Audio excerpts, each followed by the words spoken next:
So we're here. I don't have a definitive structure for it, but ultimately I want to find out about you, what it is that you're doing, how you're finding the program, and you've just disappeared off my screen. Sorry, the cat has just pressed a button. I love it. I love it. This is completely, that is completely what I needed actually, because now I'm relaxed. I can go, it was perfect, except for that bit where the cat turned the screen off. It's gonna be my excuse. But we're both on the Freelance HER 100 program, and we're cohort number 1, and we're just kicking this off, and it's quite an experience already. Like, it's been a week and a bit, and I feel as though there is so much to do already, and I don't even think we're in the meatier bit. Like, yeah, isn't that something? So I'd like to kick off though by letting you introduce yourself and telling us about your business. Go for it, Alex. All right. My name is Alex. I am a geospatial professional, which means that I work with geographical data and systems that are specific to using that. So it's essentially a database which has got a front end that looks like a map.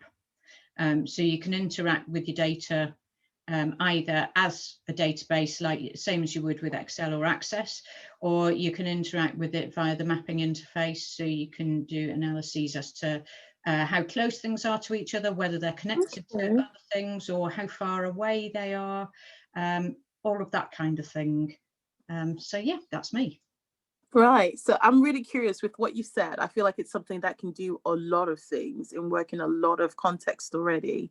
So if you could give me like one specific application of it, for example, that would be really helpful to help me like visualize what it is that you do on a practical front. Like, what service would I come to you for as a human being? So the clients that I'm aiming at the moment are ecology professionals, and they typically use my sort of software to collect habitat surveys, so wildlife habitat surveys, which looks like there'll be a patch of woodland, or there'll be a river, or there'll be a certain type of grassland, and you can have an entire coverage of your county or whatever it is that you're looking at, and it'll all be broken down into these various different types of habitat.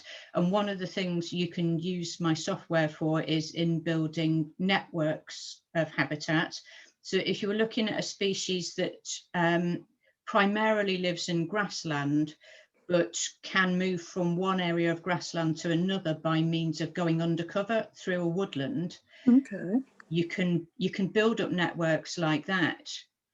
Perhaps that's not the most straightforward example. The other example that I tend to use that I think is more relatable to a lot of people is completely different, and it's customer profiling. So if you're a company that sells widgets and you want to have a look at launching maybe a new widget that's specific to a certain type of person, you might want to look at whereabouts your customers are based. So you can use their addresses, their postcodes, to profile where they are. You can build that up by means of other data sets. So you could overlay it with socioeconomic data, you could overlay it with demographic data. So like if you're aiming at a specific age range, and then you can look at advertising within your new target area for your new widget. So there's an awful lot of things you can do with it, but where I struggle is it's so complicated for me to explain, and I sometimes feel like I don't explain it very well. I think that's the challenge of when you've got such a versatile product. You know, like if there is 1,001 ways to use something, if you try to list 1,001 ways for someone, their eyes just glaze over kind of thing. But if you tell them, oh, this thing will help your car last longer, and it also kind of does this, you know, like a bunch of other stuff, but you have like a main thing that you say it does. But from what you're saying already, I can already see how, in the example that you use for sort of like marketing, I can see how that would clearly be useful and how that could be utilized. So that already stands out to me as a relatable way, although the way you said a geology professional will use it also made sense to me.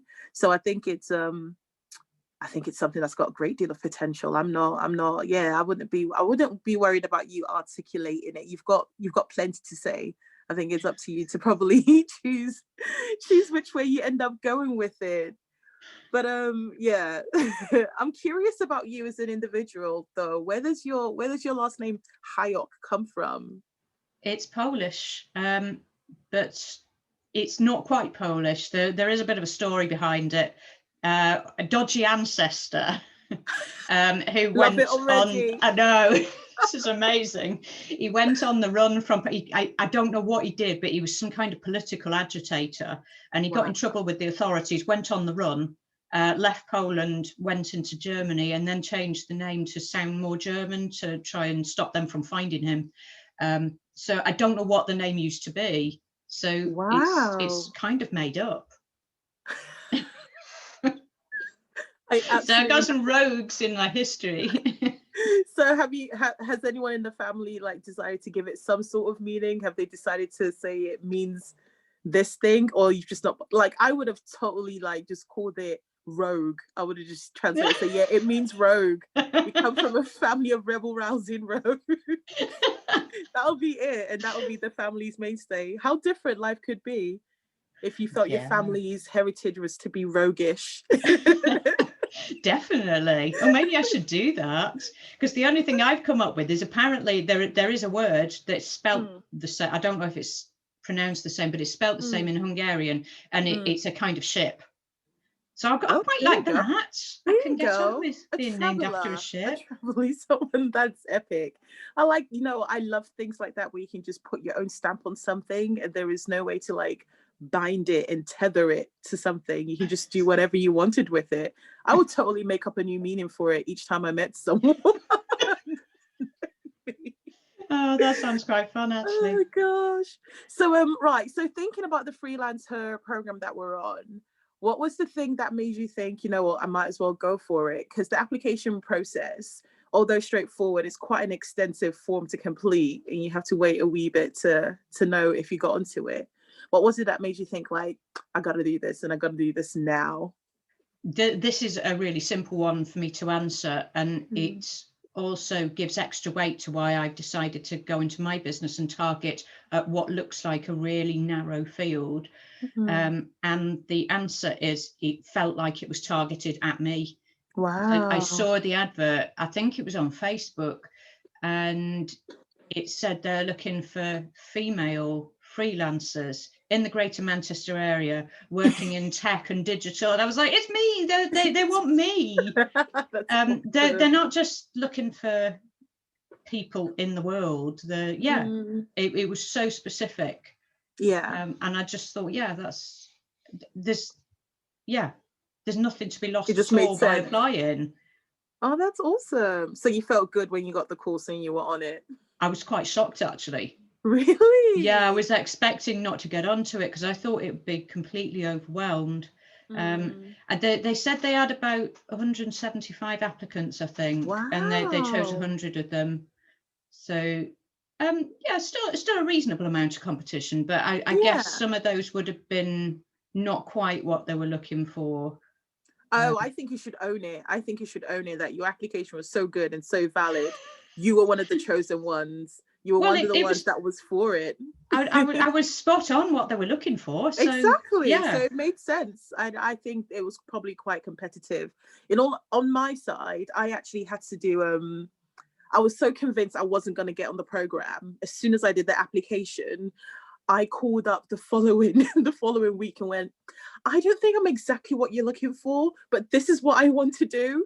And I really, really think if you understood the kind of stuff I was thinking and I couldn't put it on the form properly, I'll be spectacular on the program. Oh. So I did like a super personal plug, and then I called up like a week later, like, I haven't heard anything. Do you know when it's coming out? It was ridiculous. Because I was so because it was like tech and media and comms, and I'm project management, and in a purist kind of sense, it's more administration, if you like, than an actual technical job. But my skill set is in crafts. My skill set is in working in the public sector. My skill set is doing a lot of things digitally and with technology. And I just thought it seemed such a proactive program. I felt like there was no way I was going to complete it and do all the things we needed to do in the program and not have a viable business at the end of it. I just didn't see that. So I was just so determined every single time they were like, if they went, oh, we're going to get in touch with people at the end of the week. If by 5 o'clock on Friday I hadn't heard anything, I was there I was sending an email, and it was ridiculous. So yeah, I was very happy when I got the call to say I was in the program. Yeah, I was quite you're set for success, you are, with that mindset. Oh, that's so amazing. Sweet. You're so sweet. But yeah, it's just me. I don't know. I think sometimes you just want something. If you want something bad enough, you sort of just do the things. There are some things I'm quite blasé about. So, but but thinking on what you're doing now, then where is it that you see the main challenge being? I know you've already spoken about being able to articulate what your business offering is.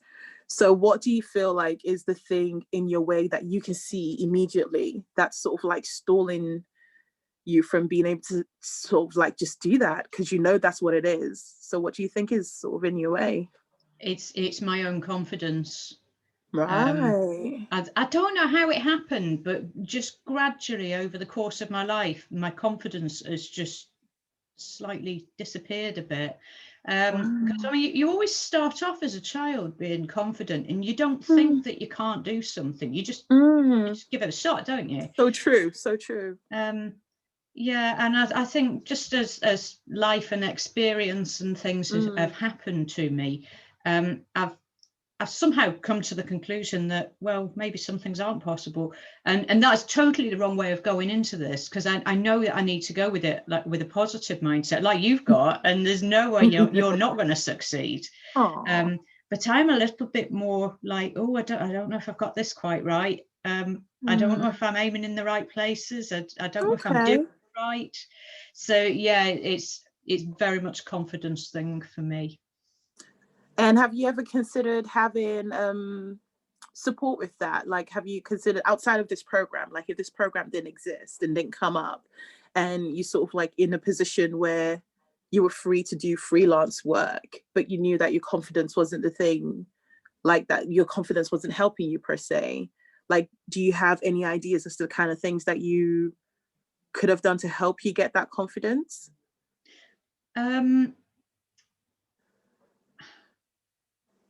There's probably not really anything I would have done other than the old fake it till you make it. Oh, I see. Because I mean, I know that there's people you can work with, like coaches and things that will really boost you up, but I would find it difficult to invest that money in building up myself when all the time I would be thinking, no, I need to be building the business, not myself, if that makes sense. Isn't that interesting? Yeah, because it sounds really twisted when I say it out loud. I think it's so interesting that for your business, you have a lot of faith in it, and you know that the product that you've created is good, and you know it's of the right quality, and you know of all these different ways you could apply it. So you're pretty confident on the work bit that, yeah, that's fine. And it seems you've also observed that in terms of what may be limiting or maybe challenging, it's how I feel about it and how I'm thinking about it. So it's not in the actual meat of the matter. The work is good, and the you know, like, and what you need to do, you know what you need to do in terms of your work.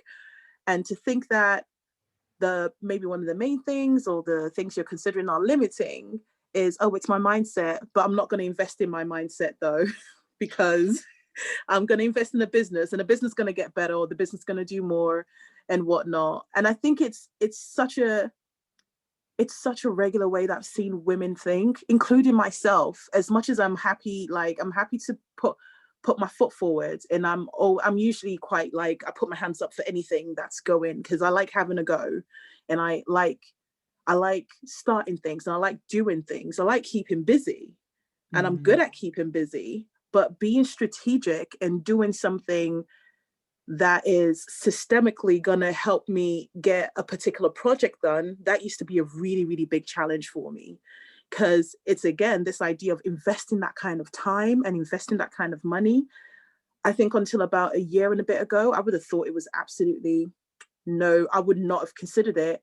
You know, I just wouldn't have thought about getting a coach or speaking, having specific conversations with people if I knew that that was something I was struggling with. And I've seen that in a lot of women. So I would like you to like feel reassured that that's not necessarily some massive individual character drawback. I think we saw from the other women that we've spoken to on the program that a lot of people have that kind of mindset, despite having all the good stuff, all the work and all the tools that they needed, just feeling that way. And I think it's so good that you're willing to say that actually it's just happened over time. I'm not always like that, and I haven't always been like that.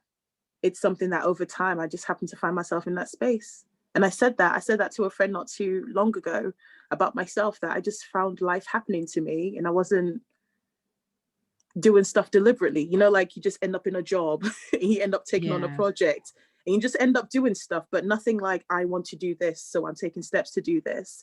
So I think it's but I think it's so great that you've recognized that you could get value. Hello, kitty cat. So who's this person who's popped on screen just for like a walkabout? This is my buddy Chess. Oh, have you had Chess a long time? I've had him 8 years nearly. No way. He's my buddy. He's lovely. Oh, wow. Do you know what? I think it's outstanding, people who have pets. And when I hear how long people have had pets for, I'm such a fickle soul. Like, I'm bored of my children. Like, and I'm not even saying that to be cheeky. I am just so fickle. Like, I get over things so swiftly. So I think my children and my marriage have been like a real test of character as to me sticking to things. In terms of work, I'm really good at sticking things out with work and being focused with work. But in my personal life, there's an element of just sort of like being free and transient and not having to commit to anything. And I think getting married young and having children young was probably was probably like the test my character needed to see if I could stick to something. That's all it is. It's just a test. Everything is just like a process to test my character for me.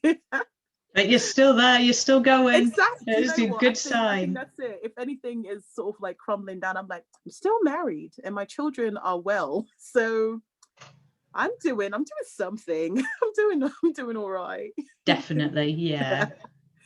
So what is it that you're thinking is the big thing more than anything else you would like to get out of this program? Clarity in my offering is one of the things I'd like to get out of it, because I feel like I don't really know what I'm doing with the whole freelance thing. I didn't. Well, I was about to say I didn't intend to go freelance. I sort of had always thought about it in a really fanciful way and thought, oh, wouldn't it be nice to work for yourself and decide for yourself which projects you take on? But I don't know. It seemed like a lot of effort and a lot of the admin jobs that I don't really want to do when I just want to crack on and do the actual work that I do.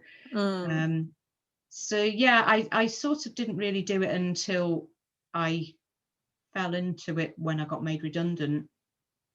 Right. Was that related to the lockdown, or was that just wow? Yeah, I used to work for a civil engineering company, and they had a very big contract with the Heathrow third runway, which the government mothballed about a year or so ago. So they lost a load of money on that and had to get rid of lots of staff. And then when COVID hit as well, that took a toll on the projects, and so they had to get rid of a load more staff. So they were really flying high about 18 months ago, and they'd done all these enormous office renovations, really, I mean, ridiculously swish offices.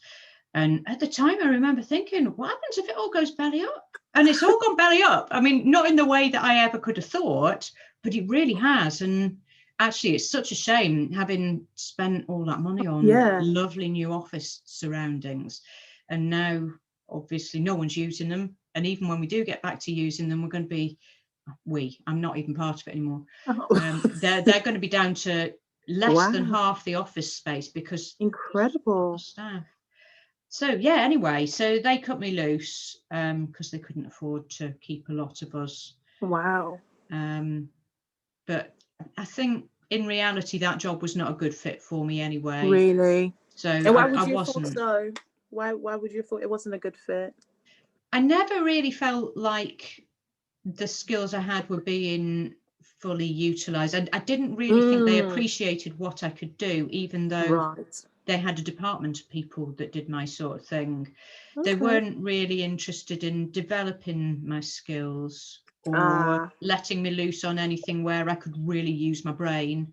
Yeah. And I need to use my brain. If I've not got a problem to solve, I get fidgety. I'm with you. Honestly, one thing I've seen consistently over my job applications and my CV, because I had to apply for something recently and had a look at, oh God, I found one of the CVs I did when I was about 19, which is hilarious to read to me, to be honest. But something I really value in terms of work is having integrity and being valuable. Like, I really can't handle being in a space where I don't add value, even though I'm not shy of taking help from people and accepting help from people. But if I feel like I'm redundant in a space, I can't stay there for long. If I can't add to a conversation, if I'm not of benefit, I don't need to be the showy person in front. I'm not actually, although people tend to be surprised, I'm quite introverted. I enjoy my own space. I enjoy being by myself, and I don't mind I love my company. But it's something like, there is something to feeling like you are part of something. And apparently that's a very human desire. That's a very sort of like intrinsic human desire to feel like you have a place in the space that you're in. HS. But yeah, so I think that's completely valid. Like, feeling like you're not doing as much as you want to and can. I can't imagine like having to live with that kind of feeling all the time. So it definitely seems like it's a blessing in disguise. And I wanted to quickly add, by the way, since you thought, if it goes belly up, what you're going to do, I'm going to implore you to only think nice things towards me on the off chance you have the power to decide people's destinies. So think only positive things about Aishatu, pretty please. It won't go belly up. It'll only go well. Oh. I don't want to get jinxed. But no. Yeah, so it's so like it's so great. It's great to have this chat. I'm loving this. I'm loving it. This is going to be so fun. But I was also curious, actually. So if we're thinking you've got all the stuff that you need now, you've got the confidence that you feel you need to do the work. You've now got the resources. Either you've got an investor or you've got some money together. And now it's all for you to just open the doors and be doing things in like a year or two from now. What do you envision being able to do? Like, what is it that would be your ideal afternoon doing work? Oh, my ideal afternoon would be going into a situation, maybe with a new client or just on a new project with the same client, working out what the difficulty is that they're experiencing and really getting to the nitty-gritty of what the problem is and putting something in place to try and help. So that my brain absolutely thrives on that. If I can if I can start to find a solution to a problem using my specialist skills, that's a good day for me. And could I double check, when you said my software before, did you actually design this program? This software? No, gosh, right, no. Okay. That would be the work of about 1,000 lifetimes. Right. Okay. It's that intricate. Okay, yeah, it really is very involved. Oh wow, this is so. How do you use that sort of casually? Is it a skill set that you're able to use with sort of like not-for-profit organizations, for example, or kind of thing? There's freeware versions of it. Okay. Which is nice. You can download a thing called QGIS, and you can either use background mapping that's sort of freely available. Excuse me, my cat's just trying to destroy one of my plants. I told you he gets jealous of when I'm I'll be giving gone professional soon. I'll be gone qualities. soon, Chess. I'm sorry. It's all right. I'll just, if I disappear, I'm just trying, because it's a trailing plant, and he Oh sort no, of, he might just. yeah. No worries. So yeah, I just need to keep an eye. Yeah, so yeah, you can use open source, that's the word I'm looking for. Open source mapping in as a background. Then there are lots of free data sets that you can add into it, as well as paid for data sets, or you can create your own. So if you wanted to map the outline of your house or whatever, you could use the open source mapping, and then you just go into the, I mean, I'm simplifying it, but it's not actually that much more difficult to just go in. You go click, click, click, click, like dot to dot, and you've digitized the boundary of your house, and then you can start to go into the database behind it and start inputting more details. So if you wanted to build up a picture of all the houses in your road, you could build up a database saying how many people lived in each house, or when, or what it was built using. Oh wow. There's so many possibilities, it's ridiculous. So I'm quite okay. I'm really curious now. So have you decided, is the name that you've got on here North Arrow Geospatial? Is that what you settled on as your business? Yeah, that's what I've got the bank account name under. So that's me. Oh, there you go. You're taking clients right now. Well, I haven't actually managed to find one that'll pay for it. I've got a client that I'm doing some free work for, mainly because it's a charity, and I know the charity, and you have to start somewhere. So I thought, if I'm starting with a freebie, I'll do one that I like the charity. Yeah. So, and I think case studies are great, aren't they? Because you can get, especially when you've done something for free, you can be a bit more pokey and be like, yeah, say all this awesome stuff that I've done, because you've seen it already and I did it for free. So and I must get him to write me some feedback when I've finished it as well, so I can use some like as a testimonial. And that's how you start, isn't it? So I can already see now that you need to. I feel like you are quite confident already, because I just asked you this and I said I'm gonna record an interview and I'm gonna put it out on social media, and you've just gone yeah. So I don't think you're incredibly limited on your confidence. I think it's so important to be visible in the awesomeness that you are, and I really appreciate you giving me your time ad hoc like this, because I know there are other things you could be doing. And the fact that you already know that, right? I want to build up my confidence. I want to articulate my offering. I want to be able to help people with complicated things that they could spend a lot more energy on than I would need to. I think it's so great that you already know all of these things and you're already working towards them. So I'm pleased for you. I'm really am. And it seems like the job going has been a blessing in disguise. You've stepped out and you're about to do stuff that's going to be more fulfilling. So thank you so much for your time. I am going to stop recording and let you carry on with your day.